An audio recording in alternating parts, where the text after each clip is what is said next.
Good morning to everyone. Today we will see how the link word if can be used in a sentence. Ifங்கிற link word ஒரு வாக்கியத்தில் எப்படி பயன்படுத்தலாம்? முதல்ல ifங்கிற link word வரும்பொழுது இந்த வாக்கியத்தில் ரெண்டு பகுதி இருக்கும். அந்த ரெண்டையும் இணைக்கிறதுக்கு தான் if பயன்படுத்தணும். ifன்னு சொன்னாலே இருந்தால், இப்போ திடீர்னு ஒருத்தன் நினைச்சு பார்க்கலாம், நான் if I were the prime minister of India, நான் மட்டும் பிரைம் மினிஸ்டரா இருந்திருந்தால், அப்போ இருந்திருக்கமான இல்லை என்னால் ஒன்றும் செய்ய முடியல. இப்போ ஒரு பையன்ட்டு சொல்லணும், நல்லா படிப்பா, படித்தா உனக்கு ரேங்க் கிடைக்கும். அதுக்கு மீனிங் என்னப்போ, நல்லா படிக்காட்டா ரேங்க் கிடைக்காது அப்படின்னு அர்த்தம். இப்போ முதல்ல படித்தா ரேங்க் கிடைக்குங்கிறத பார்ப்போம். if you study well, ifனா படி, ஆர் அப்படி என்றால், if you study well, இந்த நிபந்தனை, ifங்கிறது ஒரு நிபந்தனை, you will get your rank, you will get a first class. You should study well ஒரு வாக்கியம், you will get a rank ஒரு வாக்கியம், ரெண்டையும் சேர்க்கிறோம். நீ படித்தா உனக்கு ரேங்க் கிடைக்கும். if you study well, you will get a rank. இதுக்கு மீனிங் என்னன்னா, முதல்ல இஃப் பகுதியில் சிம்பிள் ப்ரெசன்ட் டென்ஸ் வெர்ப் வரும், study present tense verb. If இல்லாமல் இன்னொரு வாக்கியத்தினுடைய மீதி பகுதி, மெயின் பகுதியில் சிம்பிள் ஃபியூச்சர் வரும், you will get a rank. இந்த இஃப் பயன்படுத்துறதுல இது ஒரு model. If you study well, you will get a rank. சரியா படிக்கலை, ஸ்டடியை நெகட்டிவாக மாற்றுங்க, do not study. If you do not study well, அப்போ ரிசல்ட்டு எப்படி இருக்கும்னா நாட்டா போடணும், you will not get a rank. நல்லா படித்தா உனக்கு ரேங்க் கிடைக்கும், நல்லா படிக்காட்டா ரேங்க் கிடைக்காது. இப்போ இதில் என்னென்ன நிகழ்ச்சி, இனிமேல் தான் இது நடக்க போகுது அப்படின்னு அர்த்தம். சிம்பிள் ப்ரெசண்ட்டையும் போட்டுட்டு மெயின் பகுதியில் சிம்பிள் ஃபியூச்சர் போட்டிங்கன்னா இது இனிமேல் நடக்கக்கூடிய காரியம். முதல் நிகழ்ச்சி நடந்தால் ரெண்டாவது நிகழ்ச்சி நடக்கும். அதுக்கு தான் நிபந்தனைன்னு பேர், கண்டிஷன்னு பேர் இங்கிலீஷில். அதனால் இந்த கண்டிஷனை போடுறதுனால இஃப் வந்தால் அந்த வாக்கியத்துக்கு கண்டிஷனல் சென்டென்ஸ்னு பேர். இன்னொரு example, you should get up early in the morning. காலையில் சீக்கிரம் எழுந்திரிச்சிடணும், அதான் ரொம்ப கஷ்டமான வேறு நிறைய பேருக்கு. அப்படி இருந்தால் அன்றைக்கி நீ நிறைய வேலையை செய்ய முடியும். காலையில் 5 மணிக்கு எழுந்துடுறேன்னு வச்சுக்கோ, உனக்கு கொஞ்சம் நேரம் படிக்க முடியும், வாக்கிங் போக முடியும், மெடிடேஷன் பண்ண முடியும், டயத்துக்கு காலேஜ் போக முடியும், ஆஃபீஸாக இருந்தால் போக முடியும். a lot of work.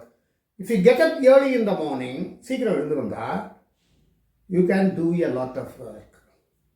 எழுந்துருக்கல, லேட்டாக எழுந்துருக்குற, அப்போது கெட்டப்புக்கு do not get up. அங்கே you can do, cannot do. If you do not get up early in the morning, you cannot do a lot of work. நீ நல்லா படித்தா நல்ல மார்க் வாங்குவேங்கிறத பார்த்தோம். இப்போ நல்ல மார்க்கு அதிகமாக வாங்கினா உனக்கு ஸ்காலர்ஷிப் கிடைக்கும். நல்ல மார்க் அதிகமாக வாங்கிறதுக்கு score high marks. You score high marks. If you score high marks உனக்கு ஸ்காலர்ஷிப் கிடைக்கும். You will get scholarship. If you score high marks, you will get scholarship. உனக்கு ஸ்காலர்ஷிப் கிடைக்கும் நிறைய மார்க் வாங்கினா. அப்போ நிறைய மார்க் வாங்காட்டா ஸ்காலர்ஷிப் கிடைக்காது. அப்போ if you do not score high marks, you will not get scholarship. சரி சார், ஸ்காலர்ஷிப் கிடைச்சா என்ன? ஸ்காலர்ஷிப் கிடைச்சா உனக்கே ஒரு மனசு தைரியம் வந்துடும், கான்ஃபிடென்ஸ் வந்துடும். அதில் ஒரு ஜாலியாக நமக்கு ஸ்காலர்ஷிப் கிடைச்சிருக்கு, நல்ல மார்க் வாங்கியிருக்கோம், பெருமையோடு நீ நடந்து போக முடியும். So if you get scholarship, you will become more confident. Scholarship கிடைக்கலன்னு வச்சுக்கோ, அப்போ அந்த கான்ஃபிடென்ஸ் வராது. If you do not get scholarship, you will not become more confident. ஒன்றுக்கு ஒன்று தொடர்புடையது. நீ கான்ஃபிடெண்ட்டாக இருந்து நல்லா போய் படிச்சுட்டு வரேன்னு சொன்னால் உங்கள் வீட்டில் பேரண்ட்ஸ் உன்னை பற்றி ரொம்ப பெருமையாக பேசுவாங்க. நம்ம வீட்டு பிள்ளை நல்லா படிச்சிருக்கான், டிஸ்டிங்ஷன் வாங்கிட்டான், நிறைய மார்க் வாங்கிட்டான், ஸ்காலர்ஷிப் வாங்கிட்டான், ஜம்முன்னு போகிறான் அப்படின்னு அவங்க சந்தோஷப்படுவாங்க. இஃப் யூ ஆர் கான்ஃபிடென்ட், உனக்கு இந்த கான்ஃபிடென்ஸ் தன்னம்பிக்கை வந்ததுன்னா your parents will be proud of you. பெற்றோர் உடனை பற்றி ரொம்ப பெருமையாக நினைப்பாங்க. இப்போ நம்ம என்ன பார்க்குறோம்னா, முதல்ல ஒரு விஷயம் நடந்தால் இன்னொரு விஷயம் நடக்கும், ஒரு விஷயம் நடக்காட்டா இன்னொரு விஷயம் நடக்காது. இதான் இந்த இஃப் வச்சு பயன்படுத்துறது. இப்போ என்ன பார்த்தோம், if you work hard you will score high marks. If you score high marks, you will get scholarship. If you get scholarship, you will become more confident. And if you are confident, your parents will be proud of you.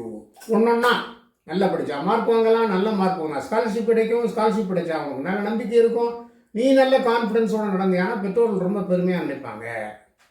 அப்போது முதல் இது நடக்கலைன்னா ரெண்டாவது நடக்காது. அப்போ அதுக்கு if not, if முதல் பகுதியிலையும் நாட்டு, ரெண்டாவது நாட். ஸோ இஃப்பை ஒரு வாக்கியத்தில் பயன்படுத்தி இணைக்கக்கூடிய தன்மை அப்படிங்கிறது அந்த ரெண்டு வாக்கியத்தில் முதல் வாக்கியத்தினுடைய பகுதியில் முதல்ல இஃப்பும் சிம்பிள் ப்ரெசன்டென்ஸ் வெர்பும் வரும். அதனுடைய மெயின் பகுதியில் இஃப் வராது, அந்த சிம்பிள் ஃபியூச்சர் டென்ஸ் வெர்ப் வரும். இதனுடைய விளைவு அது இல்லைன்னா இது இல்லை, இஃப் நாட் அப்படி போட்டு ரெண்டையும் மாற்றியும்.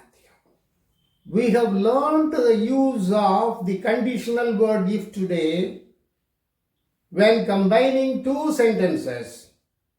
The first sentence will have a condition and second sentence will be a fulfillment. So if is a condition, the result is a fulfillment. If the condition is not fulfilled, the result will not be achieved. So let us be thorough about the use of if and if not in conditional sentences as link words.